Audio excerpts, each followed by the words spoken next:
challenges. And when I say challenges, like a 5-day challenge specifically, what is a 5-day challenge? You may be asking yourself. A 5-day challenge is basically where you invite someone or somebody's, multiple somebody's, to a 5-day challenge where each of those days you're challenging them to do something specific to get to a overall bigger picture goal. So it's a way to get her done, as I say, and ultimately to create sales if you do it correctly for things that you have in your business. If you gear your challenge towards something that you can sell, then it just makes more sense. So excited to have our special guest share her secret sauce with us today around how she leverages challenges, 5-day challenges, to grow her list and to create sales. If that's something you're interested in learning, then you are in the right place.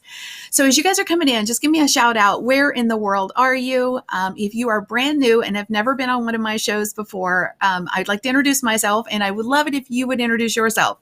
So my name is Kim Garst. I'm an online business strategist. I'm super, super passionate about helping people grow their businesses using digital and social media, primarily to make more money. I'm about the business end of social and how do you leverage it to grow your business and create more revenue. So, hey, Karen from Belgium. Wow. What time is it where you are? It's bright and early here. Good morning, Paul. I'm in Tampa, Florida. And like I say, it's fairly early this morning. Well, not early. It's 10 in the morning here. So not super early. One of the things that we do on each and every show is do giveaways. So I want to explain a couple of our giveaways to you this morning. So we have Colleen. Colleen, hello, welcome.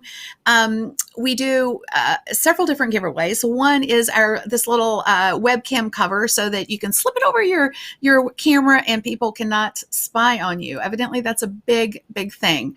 I think in times of COVID, it's like the Zoom bombing thing where people are just, hacking into things because they're bored and they don't have anything else to do. I don't know why they do it, but I don't know about you, but I don't want anybody looking at me like when I don't want them to, right? So you can put this right over your camera and it blocks anybody from doing just that. We also have a giveaway. It's a little ring light. You can pop this right on the top of your phone and have a great light source at any given time. We also have 3 months of giveaways for our special sponsor, which is easel.com. So check Easel out at kimgarst.com/Easel. Easel is a graphic design tool. I primarily love them because the ease of the use of the tool, but they have an entire team of professional graphic designers, and they create great imagery for those of us who want to use their platform each and every day. Their templates are amazing, very well designed. You definitely want to check them out. And we're doing a giveaway. 3 winners will win a 3-month trial of easel.com. So if you are interested in winning, this is what you have to do. So lean in for a second. You don't have to take notes or anything. It's not super hard. But if you would drop in your aha moments with a hashtag aha, like if you hear something that is like, oh my gosh, that's so amazing, I didn't know that. Or even if you knew it and you just, re-cements, a fact that you should be paying attention to, drop those in and that's how we choose our winners. So hashtag aha, actually, there we go. I always get my fingers backwards. So hashtag aha and drop those in. Also, if you feel like that this today's show would give value to anybody in your community, will you just sprinkle it out into the world? Pass it on, as I say, and invite others to come join us because we are going to have so much fun. You're going to get so much value out of today's show. The content is going to be stellar. I'm super excited about sharing this and digging into this so that you can use this strategy too. So let me share a little bit about our special guest today. I have known Christie for, golly, I don't even know how many years. Christie, we're going to have to dig back into that. But the way I originally met Christie was through my inner circle at the time. She was a member of my inner circle. And what I loved about her was how fast she implemented. She would learn something and she would go do it.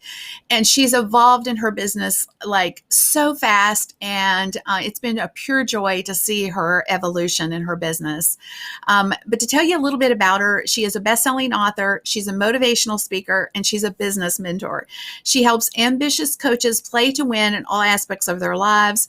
As a Jack Canfield certified trainer, she is going to arm you with success principles and a winning mindset to grow your online business or your online coaching business. She's really unlike any other business coach you'll ever meet because she has had numerous successful careers. And listen to this, guys. She's been a financial analyst, a corporate attorney, an interior designer, and a LA County sheriff. Wow. Talk about the spectrum, right? Before she really figured out what her true passion is, coaching. She loves this and she thrives in this space. So she's appeared on ABC, CBS, NBC, but you will always find her walking the walk and talking the talk when it comes to health, wealth, and happiness. So I will tell you this, she has it on her bio, but it's so true. Her winning attitude is contagious. So welcome, give a big hand to Christie. Woo! So glad you're here, Christie.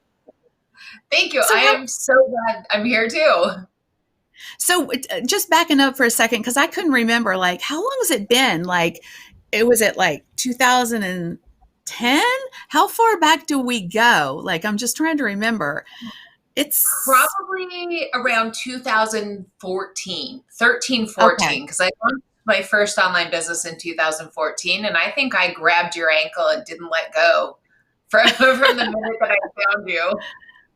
Well, yeah, like I say, I always loved helping you and working with you when you were first getting started because you were so hungry for knowledge. But what I love is when somebody will take what I share with them and do it. And you did that. You were like, okay, she said go do this, and you would just go do it. And it was so awesome. And you've just exploded your business. So it's been wonderful to watch you blossom. So exciting. And thank you for being here today and opening up about how you run your challenges.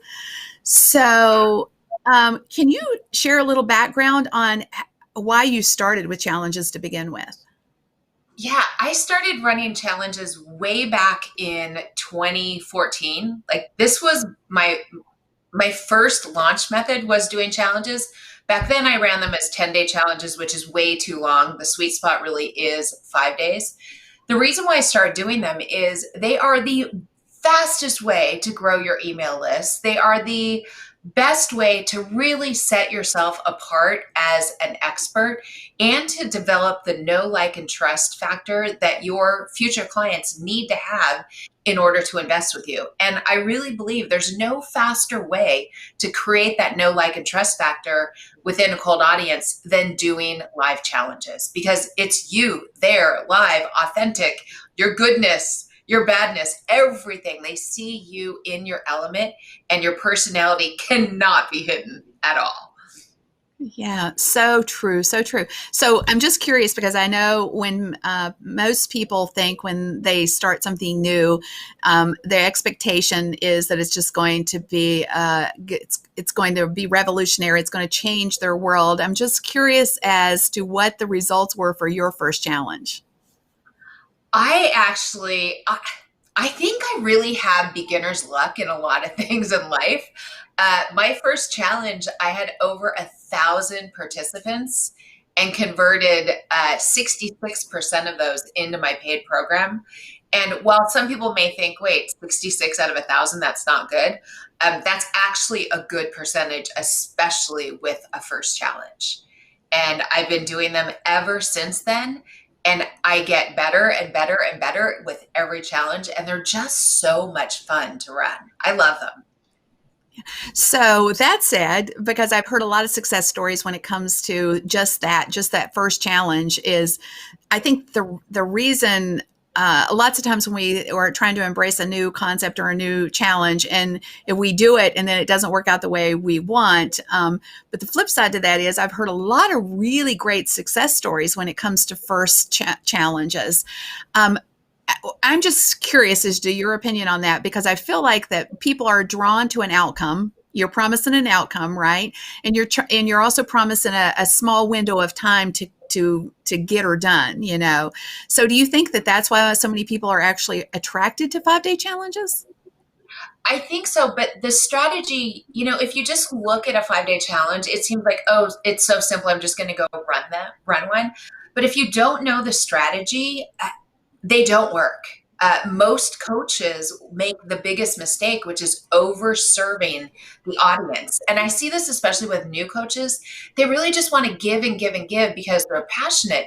But also, there's this little thing in the back of their head telling them, you're not good enough. So you better just basically give all the information that you have in that head of yours so that you feel like you're enough. And when you do that, the challenge will actually backfire on you. You'll either overwhelm your audience to where they will say, if she gives this much for free, there's no way I'll keep up. Or on the flip side, some people will keep up and they'll be like, wow, thanks. You just solved my problem. I don't need your program. So they can work, but it's with the right strategy. Yeah, I love that you said that. So I'm just kind of setting the stage from a monetary standpoint so that everybody understands that it's a great way to build your list, but it's also a great way to generate revenue. So can you share the story of your most successful 30-day I mean 5 day challenge, not 30-day. Yeah, I love this. So can Oh, you share that? yes, I can. So about this time last year, I was launching our beta course called Courses Made Easy.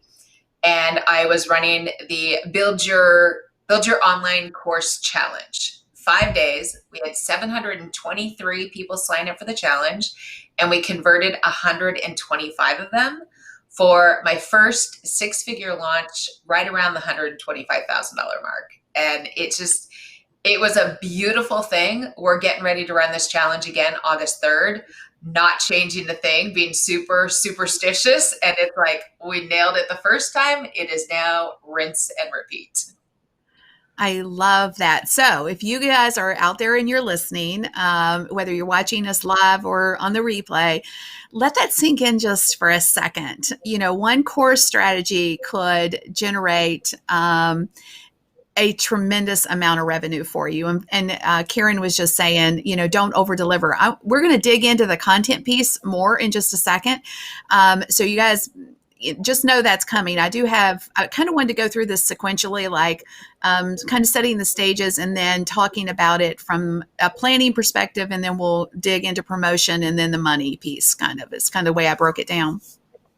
So, in your opinion, I mean, what is the biggest value add for challenges? Is it list building? Is it the money? Is it the know, like, and trust factor? What does that look like? A combination of all? I mean, Yeah, it's really a combination of all. And for a lot of my clients, I will tell them, why don't you take the pressure off yourself with your first challenge? And rather than figure out what you're going to sell at the end of it and have your course all ready to go, what if you just do it for list building so that you go into the challenge and just have fun? You don't have this expectation out there and you're not freaking yourself out about selling, because a lot of new coaches, that's what happens. They freak out when it comes time to make an offer. But really, they're all three.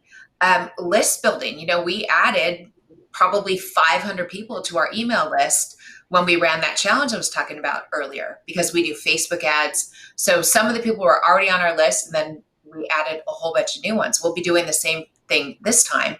And the thing to remember is, just because somebody doesn't enroll in your course or your private coaching during one challenge doesn't mean that they won't the next time. So you're basically creating your launch list for your next challenge by the people that have just participated in this challenge. Oftentimes people need, so many touch points with you first before they jump in.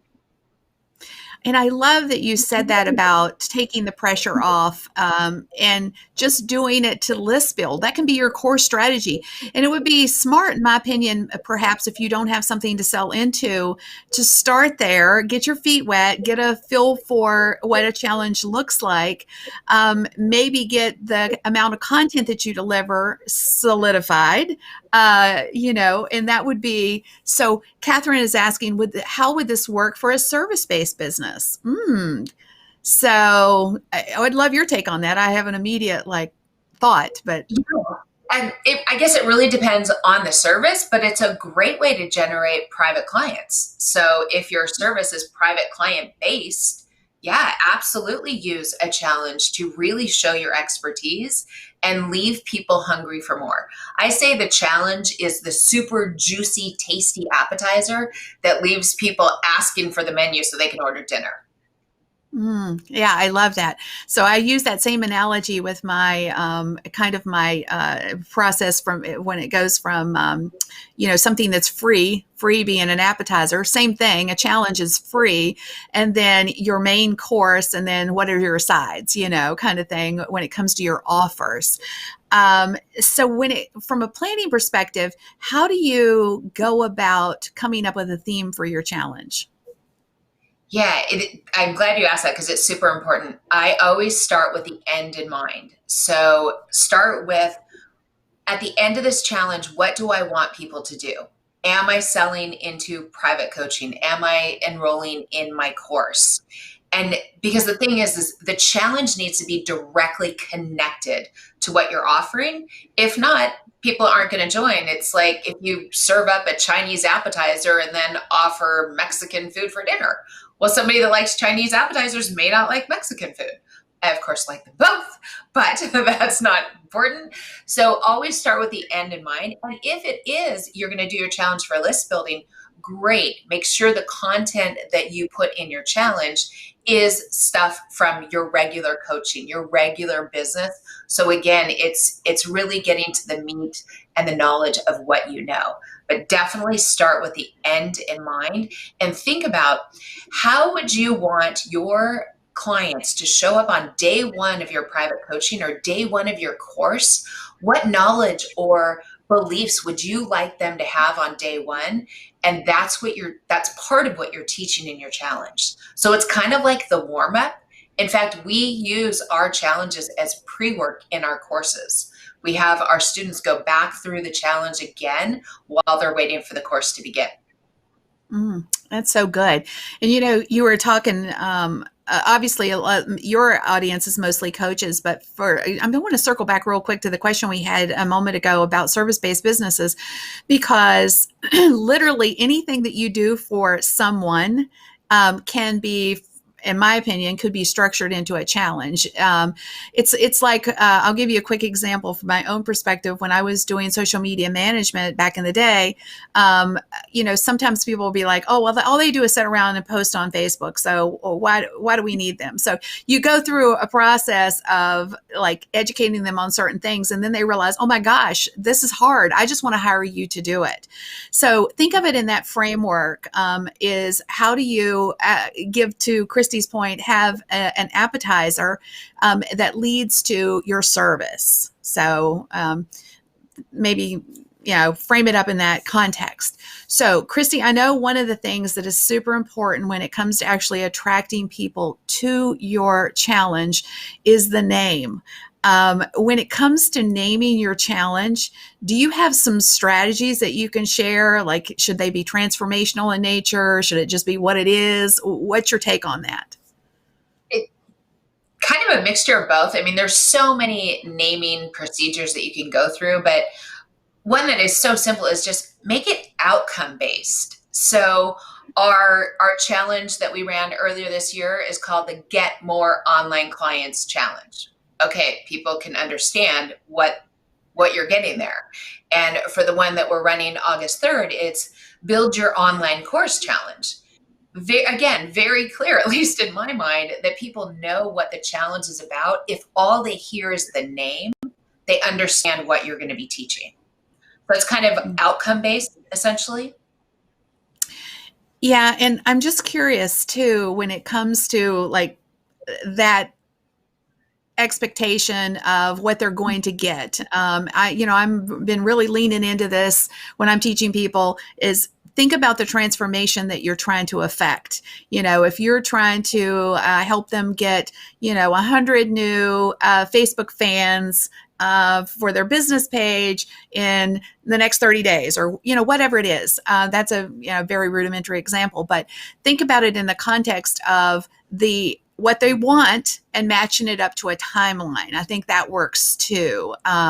So think again, just giving you a different perspective, but again, at the end of the day, it goes back to what Christy said about what's the outcome, what do they want, and that's what they buy into. Yeah. So Absolutely. so I know we talked about this briefly, but I'm just curious as to how did on your first challenge, did you go into it with the expectation of selling at the end? Or, we've talked about two scenarios where if you're nervous and maybe you don't have something to sell yet, just go ahead and do the challenge and let it be a list building resource for you. And then the next piece of it is, going into it with a plan to sell something. What does that look? Did you have that plan when you started your first challenge? I guess is my question. I did. And again, it was just beginner's dumb luck. I had no idea what I was doing. I ran this 10-day challenge over the 4th of July. Like we actually had a session on the 4th of July. I think what it was, why that one converted above industry averages was because I was just so in there and my people were waiting for a lower priced course. And that's what I offered. So it was really a no brainer for people to sign up. But again, I got lucky. I have really high beginner's luck. Well, that's not a bad thing. So when you No. say they want, just give me a range of what you sell people into from a challenge, because I think sometimes people get intimidated by the concept. Do they need to have $1,000 course, or do they need to have a service that's going to be thousands of dollars? What will people convert into? I guess price wise, based on your experience. Yeah, I've seen all sorts of price ranges from 297 to 997. The highest price course that I've sold into is 997. And what's great about it is with the challenge, you can warm people up to the point where they're just ready to buy at the end. There's no need for long enrollment calls. You can send them directly to a sales page, or the way I do my challenges is I end them with a masterclass because I love hosting webinars. But there you can choose whatever price range, whatever course level you want. You don't need to have a full extensive course built out in order to run a challenge. In fact, I don't think anyone should build their course before they sell it. I think they should build it in the air. That's what I teach. That's how I've built my courses, so that you can zig and zag and react to the questions that your students are asking, because there's no way to know exactly what they want and need until you are in the trenches with them. Mm, so good. I so agree. I've been doing so many messy things lately, Mhm. whereas before I'd be like, oh, it has to be perfect. It has, but then you'd still have to circle back. So I've just been doing a lot of messy sharing knowledge and getting it out there versus being perfect. Um, let's talk about something I know a lot of people are probably wondering is how do you organize your challenge? Like, do you use a Facebook group? And my question really, when it kind of, because I know you do, and most people do, I think when it comes to challenges, they'll use a Facebook group to, hold everyone. That sounds terrible. Like everybody just amasses in one place and it's a Facebook group, but you're free to come and go. It's not a jail. But Right. I'm curious as to do you use an existing Facebook group you have, or do you set up a pop up group and use a pop up group to facilitate the challenge? Yeah, I've actually done it both ways. For the past several years, I've been doing it in my regular Facebook group. This next challenge that we're doing, we are doing it in a pop up group for several reasons. One of which is our regular group is called the Health Coaches Club, and it is exclusively for health coaches. I know a lot of people are going to want to join this challenge that aren't health coaches. So by creating a special pop up group, we don't have to have our policeman at the gate making sure that everyone coming in is a health coach. And then there's a bunch of other pros and cons of doing it both ways. I talk about this in our client creator playbook so that my clients can really be educated and decide which way to go. But this time we're doing a pop-up group and we're really excited about it. To kind of have that initial rush of everybody coming in a couple days before the challenge and just feeling all of that excitement. It's going to be really fun. Yeah, that I love pop-up groups for a variety of reasons. The front side of it is just like you say, it's the rush of getting a connected group of people that are all interested in the same thing together in one environment, and then there's the backside of it too is the understanding from a time perspective is that it's a limited commitment on your part. You're not.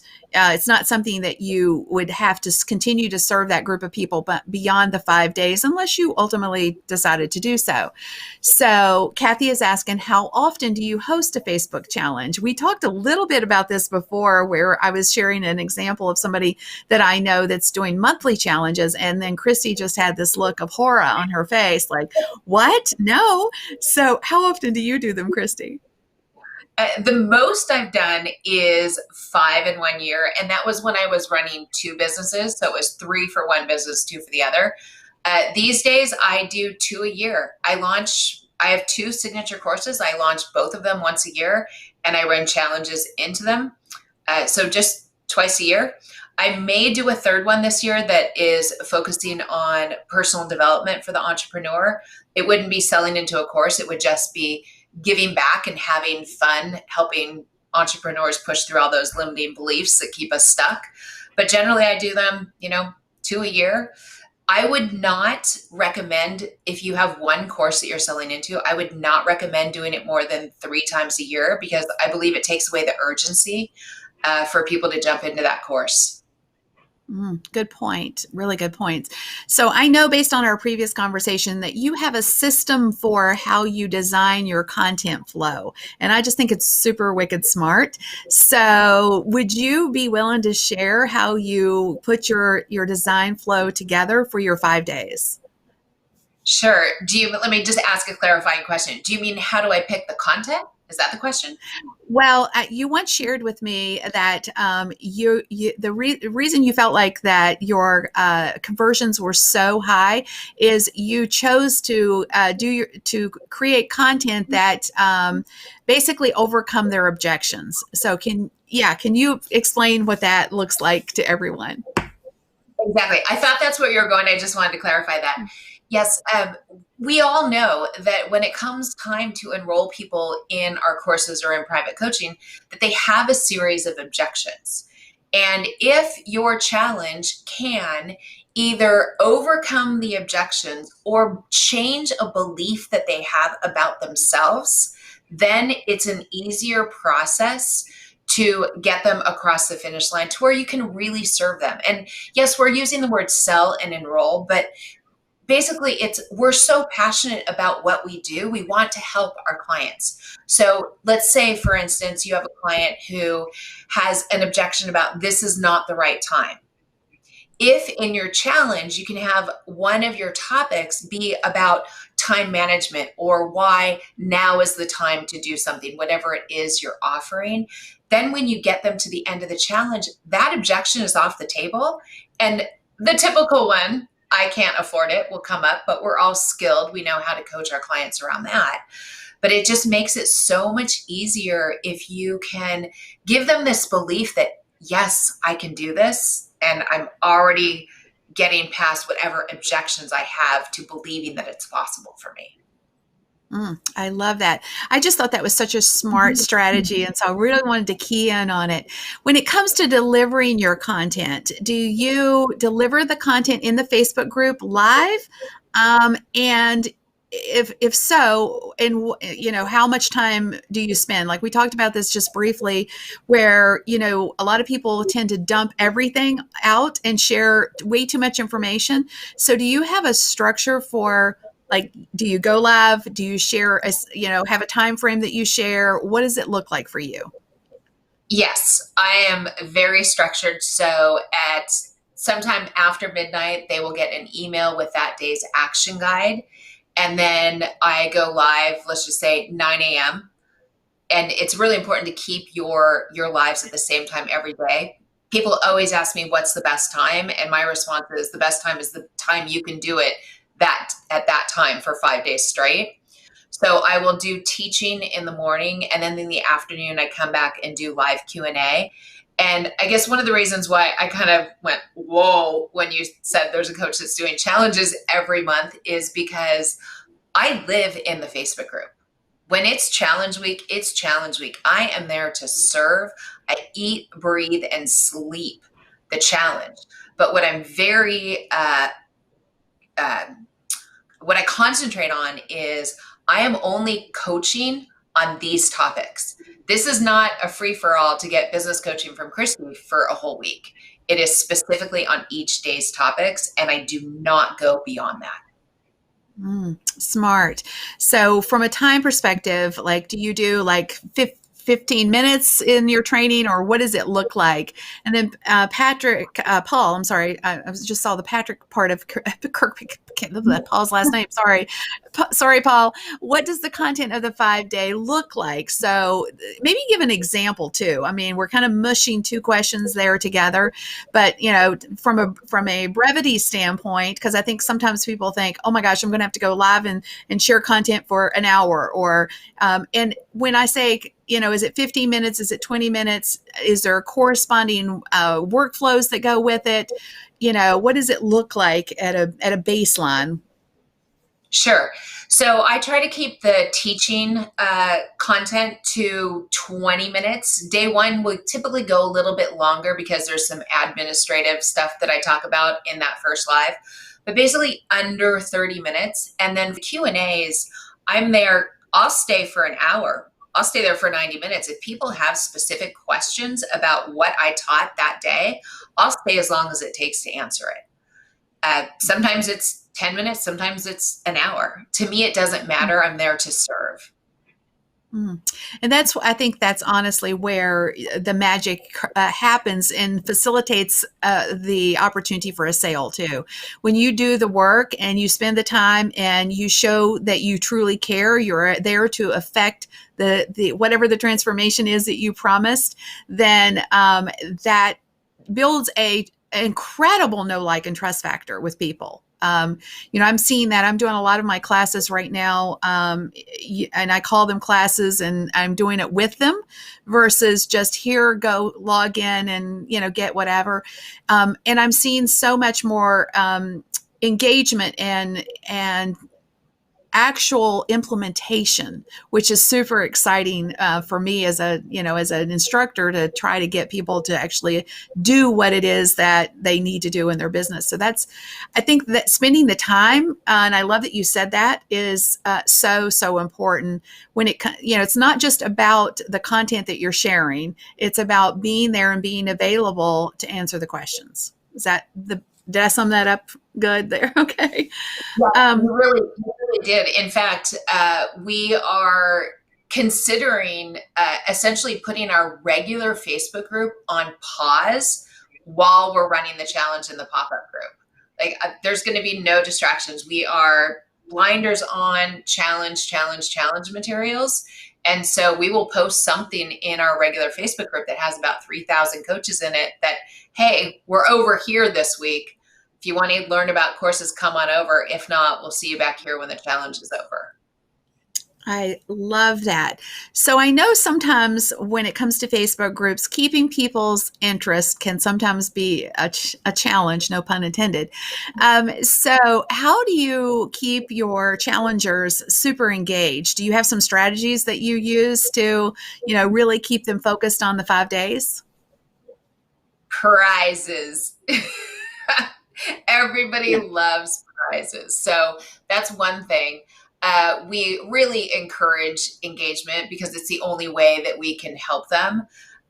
We also make sure that at the end of day one, we are previewing day two so that people know why they should come back. The other reason why my challenges get such great engagement is we send out a welcome packet. that shows them exactly what to expect during the week. They know each of the 5 topics. They're getting a little preview of why that topic is important. And so it's just like your favorite TV show. At the end of every episode, you're getting that preview and you're like, can't I just watch it now? And they have to wait, but they come back the next day. I love that. So let's talk about that real quick. Like when it comes to keeping them engaged, and you said they get that welcome pack. After they get the welcome pack, do you do a daily? I'm assuming they get that email. Is that they get an email, right? Okay. Yes. And then after, go ahead. Oh, I'm sorry. When they sign up, right on the thank you page will be the link to download the welcome packet. We also email it to them, but we're putting it on the thank you page this time. We haven't done it in the past, just so they get that initial burst of excitement, because our welcome pack is amazing, even if I say so myself. And then each morning during the challenge, they'll receive an email right after midnight that explains the day's topic and gives them the 2 or 3 pages of the action guide for that day. So at the end of our challenge, they'll have, I think it's out of reach, it's over there on my desk. They'll have about 36 pages of incredible material so that they feel like they just went through the most fun and educating experience during the week. That's awesome. And I know one thing that you really key in on is the fun element too. You want people to feel like they have, they're a part of something that's going to get them a result, but also you want them to have fun along the way. How do you facilitate the fun factor? Well, you can see part of it in my office. I mean, I'm all about color and just showing up 100% with energy and vibrancy.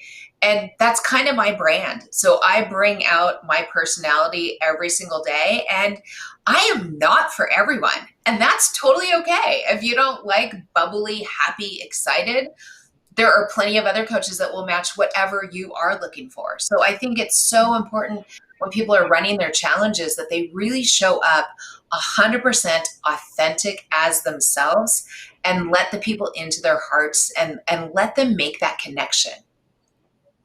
So true. I love that too. That's speaking my speak there, girl. So let's switch like lanes just a little bit and talk about promotion. How do you get people into your challenge to begin with? Do you like the free ways, maybe paid ways? What does that look like for you?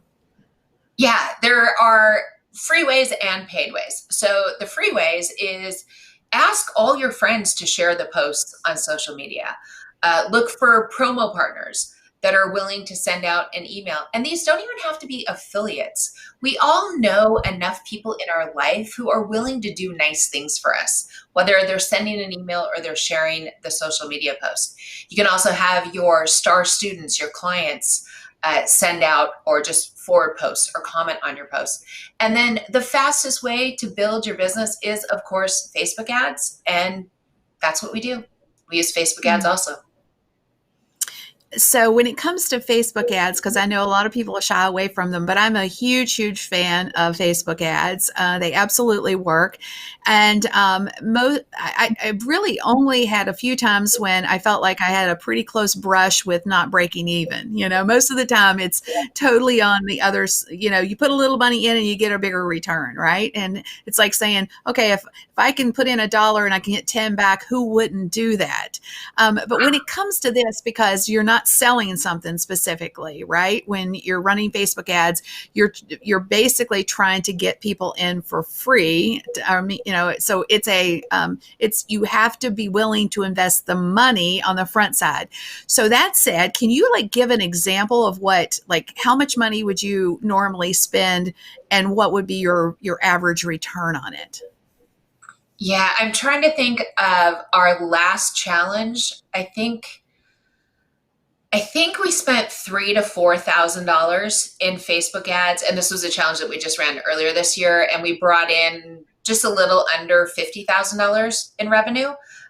This was a challenge that did not convert well because I made the mistake that I teach my clients not to, in that I overserved. And I say it didn't convert well. It still converted above industry averages. But for me, a 6 or a 7% conversion is not well. But there is always a return on our Facebook ads investment. Always. I've never had it not pay off ever. And I took your Facebook ads course way back, gosh, probably 4 years ago. Do you even remember when that was, Kim?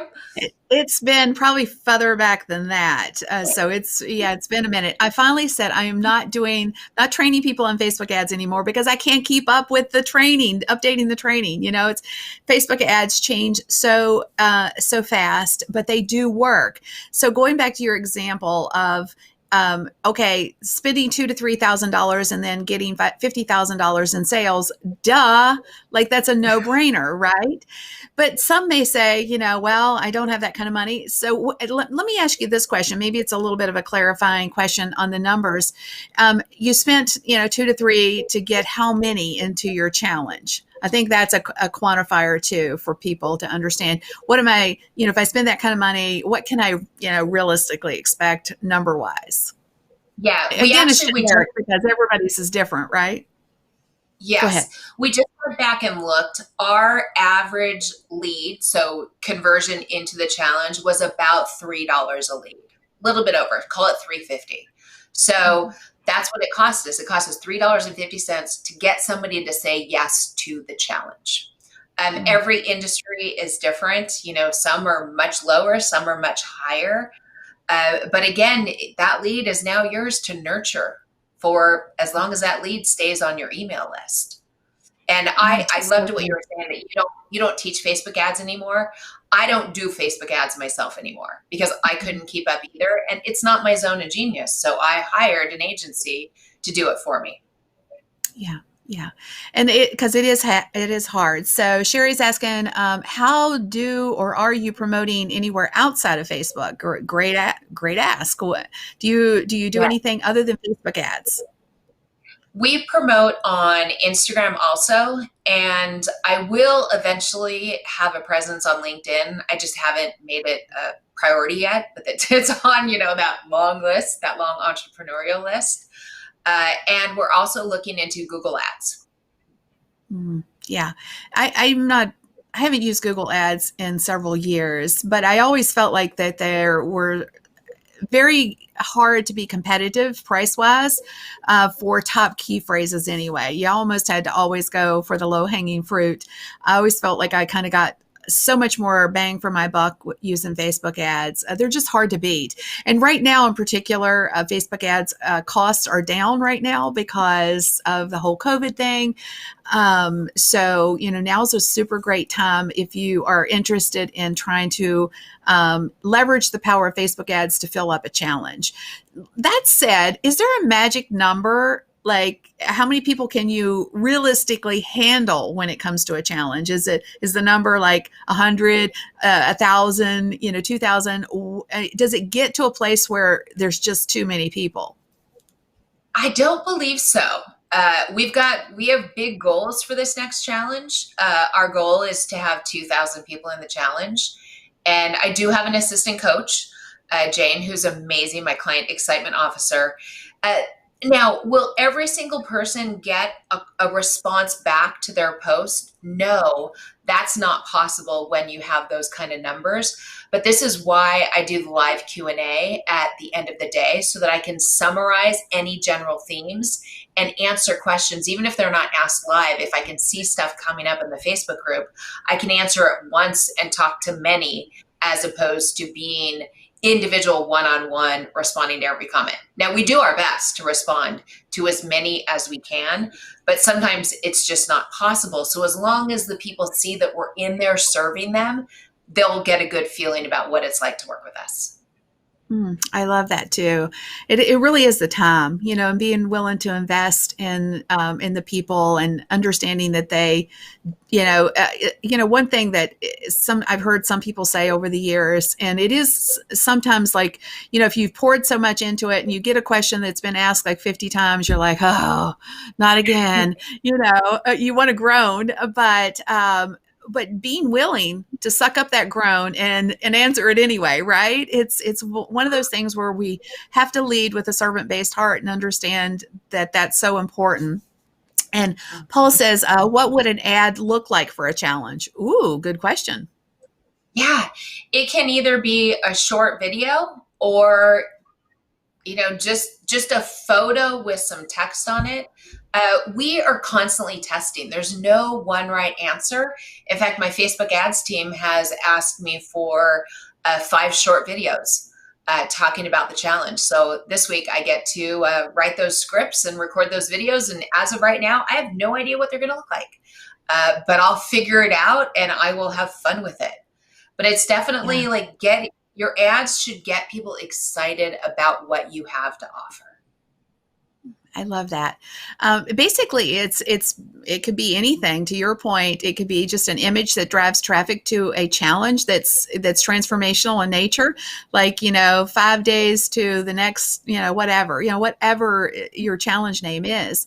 Um, the I've heard a couple of people talk about leveraging the power of a Facebook event for your challenge. Do you do anything with Facebook events when it comes to your challenge?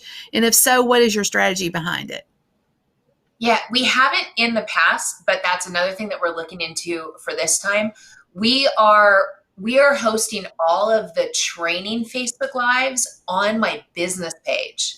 The live Q&As will then be in the private group. The daily graphics to comment will be in the private group, but we're doing all the training on my business page for several reasons: to get more reach. Uh, a lot of times when we do that on our business page, we will get more people coming into the challenge as the week goes on, sometimes up to 25% more enrollees, because they just stumble upon it in their feed. So I don't know. Can you do events on a business page? I'll have to look into that. Yes, you absolutely can. Yeah. And so I love what you just said, and I want to key in on that. I want to make sure you guys understood this because we've talked about Facebook groups and delivering the content in a Facebook group. But what Christy just talked about is wicked smart, where you go live on your I'm sorry, on your business page. Now, Christy, do you share that video into your group, or do you just you encourage your groupies, I hate to say it, your challengers, to come to your business page for the content? How do you normally, get them to come back and forth? Yeah, we've done it both ways. We've shared it into the group and turned comments off in the group because we really want people commenting out on the business page. Again, it depends on what your industry is. When I was doing weight loss coaching, we did everything in the private group because people weren't comfortable commenting about their struggles and emotional eating and all that on a business page.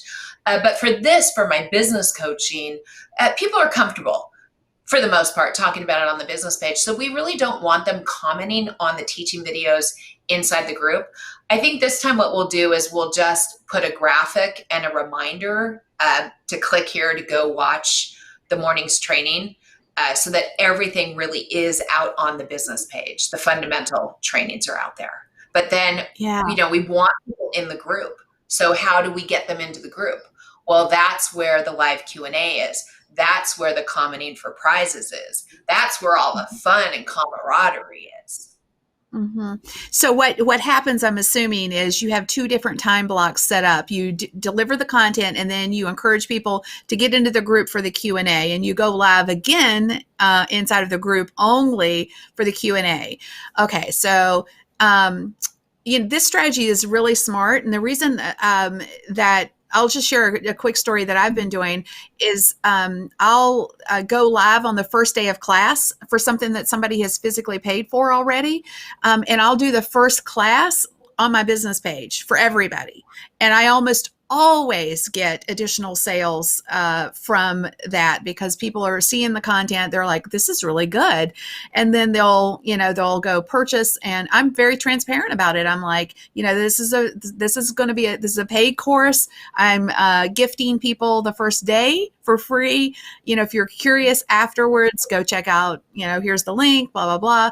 You could do the same thing. And that's what Christy is saying for the challenges. I'd never heard anybody talk about that strategy before. So I'm so glad you brought that up. That I think that's just super smart. And it also builds your page, your page numbers, your insights too. So smart. I love it. I Exactly. love it. I stumble on brilliance quite often in my life, and the reason why we did this last time, it wasn't even in a challenge; it was in a 1-day boot camp training we were offering, and I had to do it that way because I was having tech problems, and my system would not let me go live in my own group. So I'm like, okay, we're going to go live on the business page, and then we'll do all the fun stuff in the group. So it was kind of another one of the classic Christie Miller fell into the brilliance cake. But it worked, and I don't care how these wicked smart ideas come into my head. I'll take them any way they come in. Absolutely, absolutely. And I think the moral to that story is, we sometimes all entrepreneurs throw stuff at the wall and then we pick up what sticks, right? Things sometimes we don't know exactly what we're doing. Let's just put it that way. But yet certain things just click. And, if you're on the lookout for those things and you're monitoring it, you can kind of, pick out the gems and run with them. And it sounds like what Christy has done. So Christy, I think a lot of people are probably excited at this point. Like, this is an amazing opportunity to build my list and create sales. This sounds incredible, but the big old but, how do you sell? How do you pivot from value? I'm in here. I'm to serve. Is that like, do you devote your last day to the selling process, like of your 5-day challenge, or is that a separate thing? How do you pivot for the ask? Yeah, there's several ways you can do it. The way that I do it is my day 5 is the masterclass, and it's on Zoom. It's not in the Facebook group because I want to have slides. I want people to show up or ready to really learn, and it goes longer, so it's about an hour. And then I offer that masterclass again 2 other times live. I am not a fan of pre-recorded webinars and masterclasses that pretend to be live. Like, I'm really there live, and I encourage my students to do that too, because the only way you get better at something is by actually doing it. And the time to go evergreen is when you've perfected it and you've nailed it. So there really is a distinct move from serving, and then going into sales. But my masterclass is also serving. We go over the 3 or 4 mistakes that coaches are making around that particular topic before I even invite anyone into my course. So it's not like stop all teaching and go to sell. For me, it's just this natural progression. And that's why I like challenges so much. People are just dying to get more because they've enjoyed that week with you. I love it. And that's why I think this done with you model is so powerful. I think that's why challenges are working so well for people, because people get a sense for you. They see how connected you are, how passionate you are about affecting a change for them.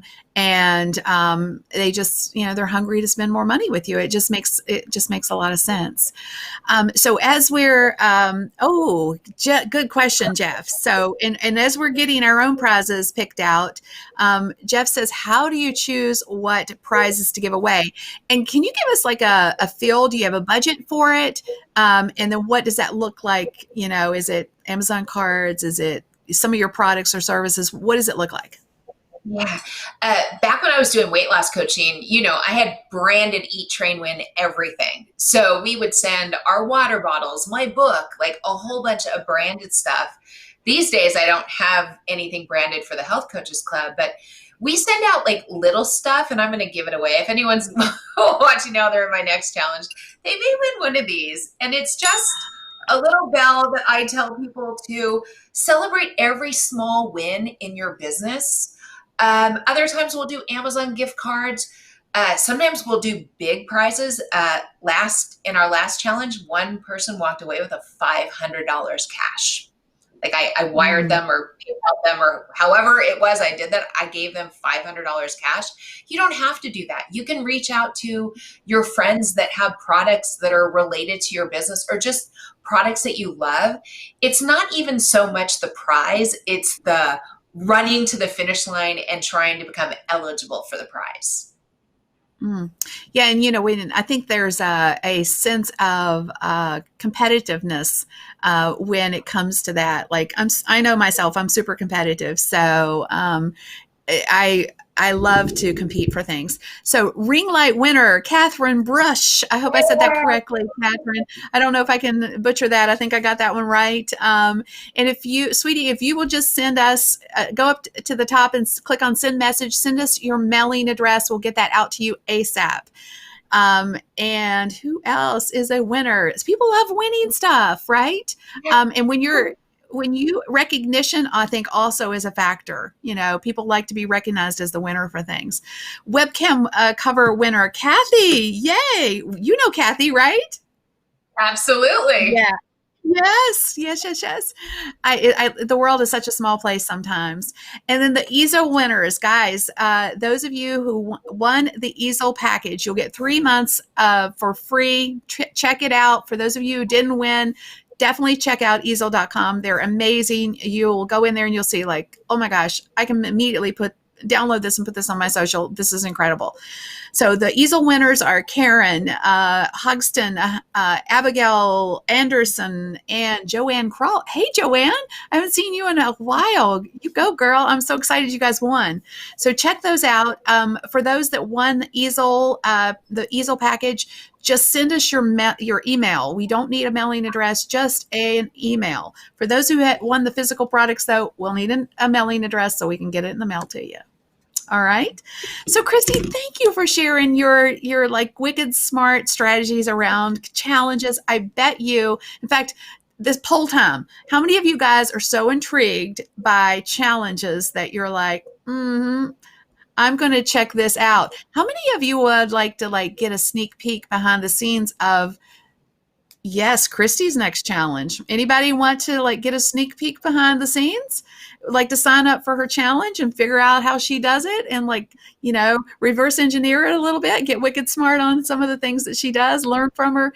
If you do, we're going to pop it up on the screen, guys. Go to christiemiller.com/challenge.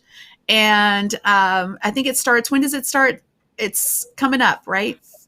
Yeah, the next challenge starts August 3rd. This link is actually to get my free challenge quick start guide. So it has a Oh, I'm list of sorry. all the things, all the things that you need to do in your challenge. But then we'll be sending emails out to join our challenge. Or you could go to, let's see if I can get my own URL correctly, buildyourcoursechallenge.com. You can get on the wait list for the next challenge. But can we talk a Excellent. little bit about winning? Because you said something that was so important. Can I take just a minute to talk about that? Absolutely. Yeah. Absolutely. You had said, as entrepreneurs, we're basically grabbing things, we're throwing them against the wall, and we're seeing what sticks and what works. And I think that is so important to go into any launch or anything that you are doing, anything that you're learning with a childlike curiosity.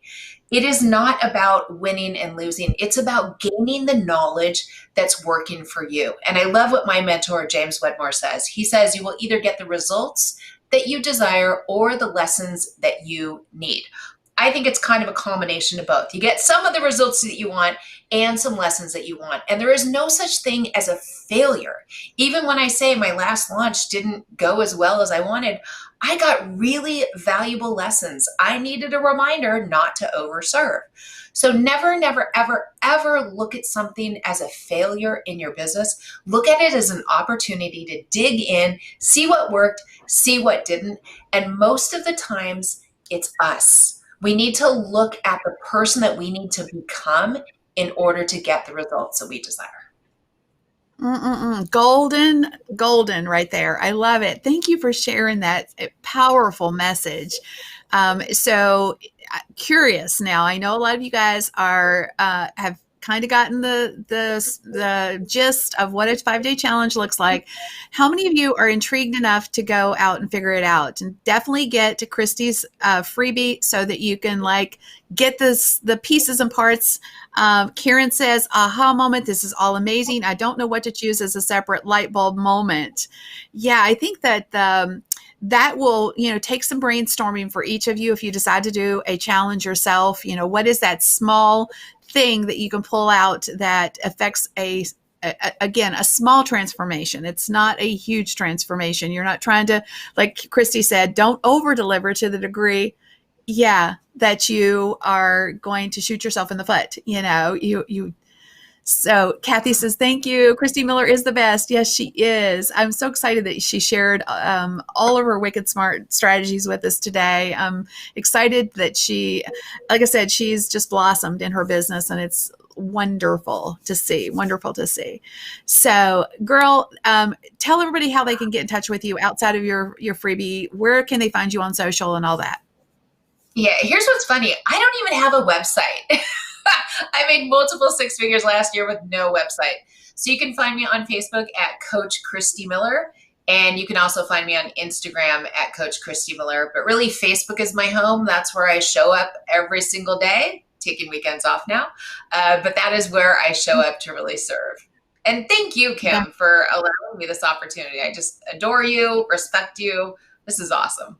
Oh, well, thank you. And back at you, girl. And so I have one question for you before we close out. So do you still have the car you won? That's a whole other story, but do you still have, or did you give it away?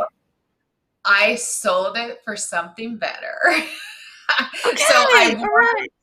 won the black Porsche, not looking to gift horse in the mouth, but I'm a member of the white car club. So I waited until the new Porsche model was coming out and turned it in and got the brand new white Porsche. Wow. But now think about that for a second. She won a Porsche. Yeah, that's a whole other story. We may have to come back and have you back and talk about how you won a car. Like, right? Yeah. Pretty cool. That is the value of goal setting, the value of visualization. It wasn't a raffle. I didn't just, buy a raffle ticket.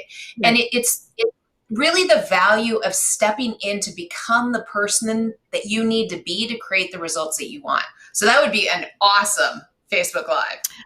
Seriously, we may have to schedule that in, because that is such a powerful lesson, and you definitely went after that hard. I remember that journey.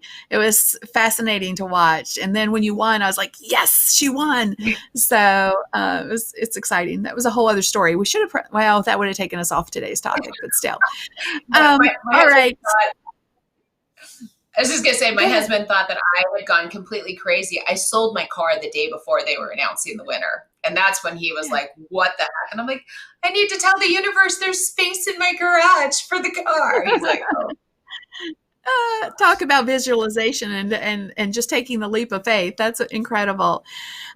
Guys, don't forget to check out today's sponsor, kimgorst.com/easel. Christy, thank you so much for being with us. And all of you that are with us right now, or maybe watching on the replay, thank you for spending time with us today. Time, I know, is one of your most valuable assets. And when you spend it here, I am incredibly thankful and blessed by your presence. So you guys take care of yourselves and stay safe. And see you next Monday at a minimum, same time, same place.